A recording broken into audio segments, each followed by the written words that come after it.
Peace, family.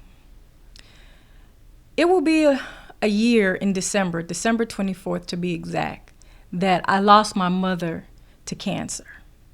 She had cancer in almost every part of her body. And if anybody knows my story, I grew up in foster care, and my mother gave me up in order to protect me. And for 30 years prior to her death, tried and struggled to find my way back to her. And it wasn't until she was diagnosed with cancer that she came back into my life. And I didn't have much time to reconciliate with my mother, to connect, to bond with my mother because of what cancer did to her. And I saw an article that came up a couple of days ago. It was like a breaking news flash notification on my cell phone.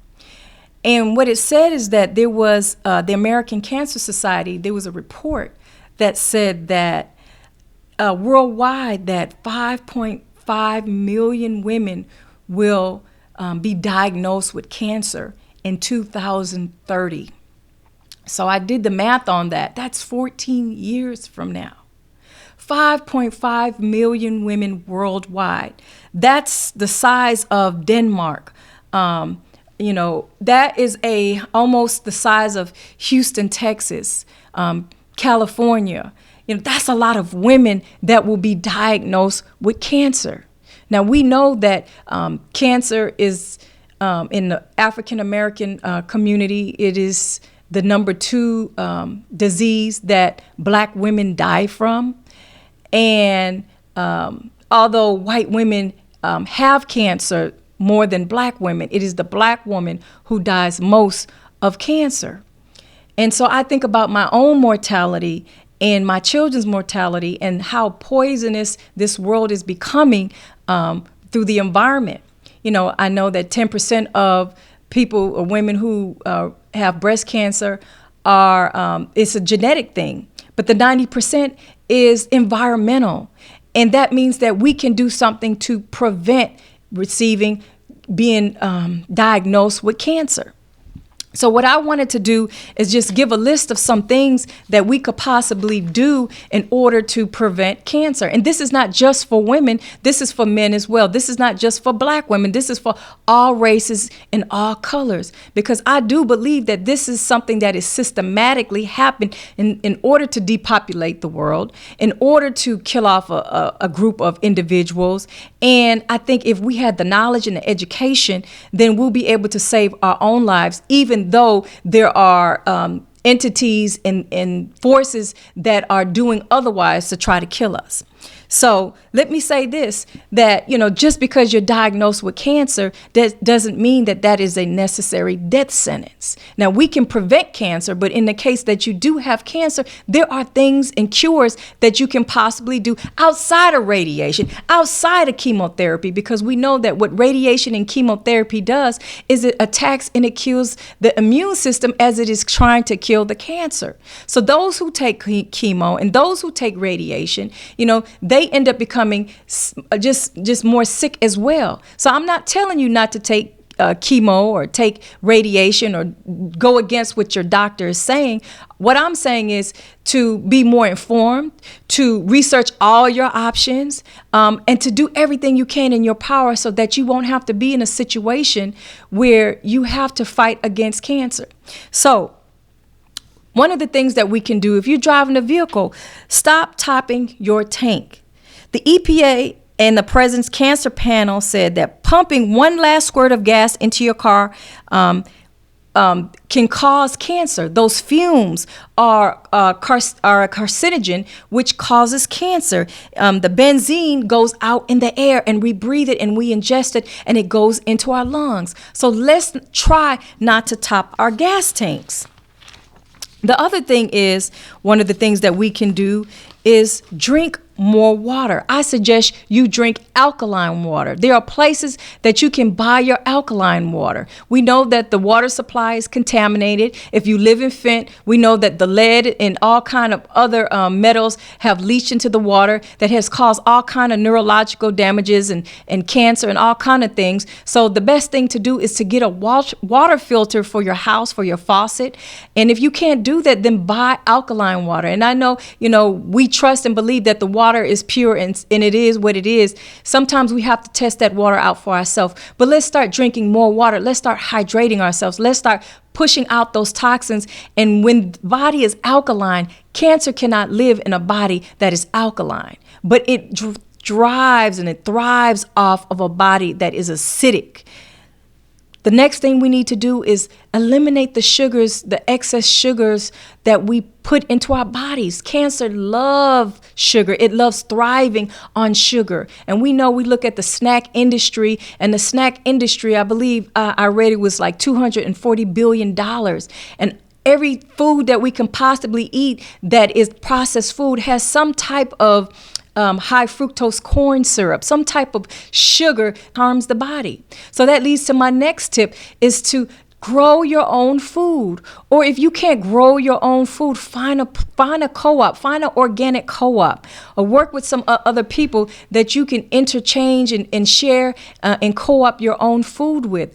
Get recipes. There are so many easy recipes that won't take much time, but your food is going to be your medicine. And so if you have to get away from the processed foods, but if you can't get away 100% from the processed food, I talked about this a couple of videos ago, then we need to eat to live. And one of the best ways in order to help eliminate toxins out of your body is to go on a fast. In the Nation of Islam, we eat 1 meal a day. And that's considered fasting by other faiths standard, eating 1 meal a day. We eat between 4 and 6. And once a month, we do what's called a unity fast. And in the unity fast, it allows the body to start healing itself. It allows the toxins to be released and allows the body to rejuvenate itself as well. So not only we have to get close to the earth as it concerns our food and away from the sugar and the processed food as much as we can, we need to be able to detoxify ourselves as much as possible. Greens have so many nutritional components to it. And one of the things I want to talk about is being able to get a vitamin that is closer to whole foods than synthetic vitamins that some lab produce, because what happens is the body is not able to absorb it the way that you would like to. So let's get as close to the earth as possibly as we can. If we can get to 70 to 30% of our food being cooked and 70% of our food being that of in a state, a raw state, or steam state, as close to raw as possible. Juicing is good as well. But you want to be careful when you juice, you don't throw away the pulp and all the fiber that goes with it. What I typically do is I take that and I make veggie patties, season it up and serve it to my family, and they love it. If we can get away from meat, there was a study that I saw that red meat and even chicken has all kind of carcinogens or cancer-causing chemicals that causes cancer. So if we can get off the meat as possible. Fish nowadays, it's hard to even eat fish because the most popular fish, tilapia, is grown in farms and they put all kind of chemicals in it and all kind of antibiotics, and the fishes are in such close quarters. They say it's worse than eating pork, eating bacon, and eating from the pig. And again, if possible, do away with the pork. No pork on your fork. You add years and years to your life by not eating pork, period. And we're talking about cancer in the food that goes into our bodies. Now, we know that there are chemtrails that are sprayed in the air. We know that there are all kind of pesticides that are on our foods. That's why it's important for you to detoxify yourself, not only through your food, but through fasting, through alkaline water. Another thing is a lot of us, we go to the cleaners and we don't realize that I used to do this. I used to once every week, I would have pounds and pounds of clothes take to the cleaners, and I started getting sick and I went to a holistic doctor and he said, don't go to the cleaners. But if you do, find a holistic organic cleaner, because what happens is those chemicals that they put in your clothes, they seep through your body and it makes you sick as well. And you're wondering why you can't think right. You're wondering why you're always sick, or you wonder why you have cancer. Deodorant has all kind of chemicals that causes cancer, and aluminum, and we stick under our arms, and women, we have lymph nodes near our breasts. And so the best thing to do is to get a natural deodorant, one that doesn't have all kind of chemicals, or chemicals you can't even read on the side of the bottles. I typically use baking soda, or there's a sister that I know that she produces organic, healthy powder that we actually use, and it works better actually than the over-the-counter deodorant that we typically see on the shelves. So find an alternative for deodorant, because it goes directly into our bloodstream because it's so close to our lymph nodes. Now, exercising, when we are sedentary and when we're not moving, then what happens is those toxins just sit up in our bodies. But when we're moving our bodies, then our lymphatic system is pumping and we're able to release some of those toxins. What I do is what's called rebounding. Rebounding is when you're jumping up and down on it looks like a trampoline, a rebounder. You can get it from Academy or any sports stores, and you jump. And what happens is this is what astronauts use when they come back into the atmosphere to help with rebuilding their bone mass, help pump their lymphatic system, and it helps eliminate toxins out of your system. So you can rebound for at least 8 minutes a day to help move those toxins out of your system. When you're not moving, there is no pumping action. There's no release of those toxins. So that is an easy and quick way to help relieve some of the toxins out of your system. Now, what you want to do is make sure that you take your calcium. Now, a lot of us, we drink the milk, the pasteurized milk. And it's pasteurized because the government believes that there are certain bacteria and things in the milk that will cause harm. But if you have a cow that is grass-fed and that is not pumped up with all kind of antibiotics and is not treated like it's on the manufacturing line, then you can produce raw milk. And in that particular raw milk, you'll have certain enzymes that will help stimulate and boost your immune system. And people who drink raw milk from a reputable source, a clean source, a pure source, will know that you don't become lactose intolerant. And if you do dairy, my suggestion is to not do dairy at all. Let's cut it completely from your diet, because most of the sources we don't know if it's pure, and most of the dairy products does not come from raw milk, where the enzymes there are there to help build up your immune system. Now, pay attention to pain. A lot of us, we have pains in our bodies and we just say forget about it, or we figure, we can't afford to pay the deductible, the premium, our insurance. Pay attention to the pain. Don't wait to the last minute when it becomes unbearable. There have been too many people in my life who had pain and wish in hindsight that they did something about it immediately, because it was a sign of something not right and something not stable in their body. And to come to find out it was cancer. But it was too late. One of my good friends, she was, under 30 years old. She had 4 children, and they were all under 8 years of age. And she had pain in her breast and an inflammation. She didn't have any lumps. It was inflammation in her breast, and it was the most aggressive form of breast cancer. And she was misdiagnosed because they thought it was some kind of infection.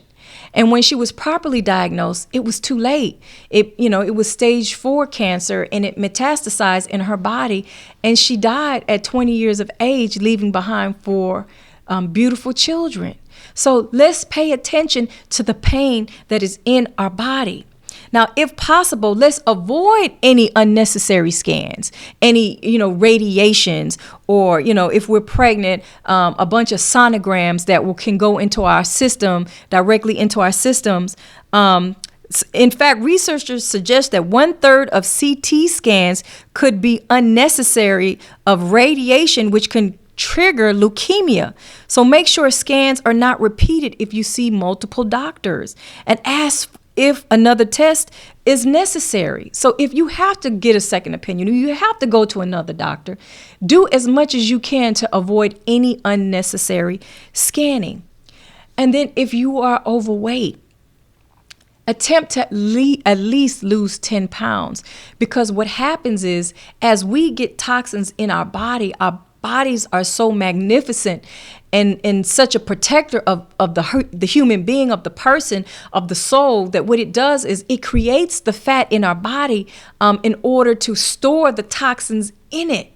And so if we continuously eating the wrong foods, or we continuously have negative stress or even positive stress, the body is going to absorb it. So if we can do what we can by fasting, by exercising, by losing that additional weight, then we can help prevent cancer coming into our lives. So we don't have to be a statistics. And that's scary to know that 5.5 million women by the year 2030 will have cancer. But I tell you, cancer is not a death sentence. There is something that we can do to combat it, and it starts with us.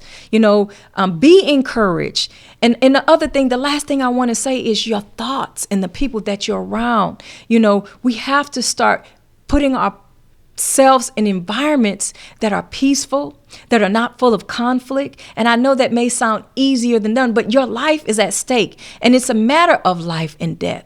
I mean, if you do, I suggest meditation, I suggest yoga, do something that allows you to learn how to cope with stress and have a life, that you can live abundantly and prosperously. And we got to pay attention to the thoughts that we tell ourselves, because most diseases and most sicknesses that we have are what you call psychosomatic. We tell ourselves, and then our brain produces the chemical that starts affecting and killing our bodies. When we get angry, when we're sad, when we're happy, there's a flood of hormones, a flood of chemicals that our body receives because of our thought process. So, I talked about how to change your state of being, your state of mind, your emotional being in one of my first videos. Watch that. Easy techniques that you can possibly do to transition, to get your mind to a different place of peace. But we can do this. We can do this, family. We can prevent cancer. We don't have to believe the statistics. We just have to share the information, and we have to practice a different lifestyle, do something different.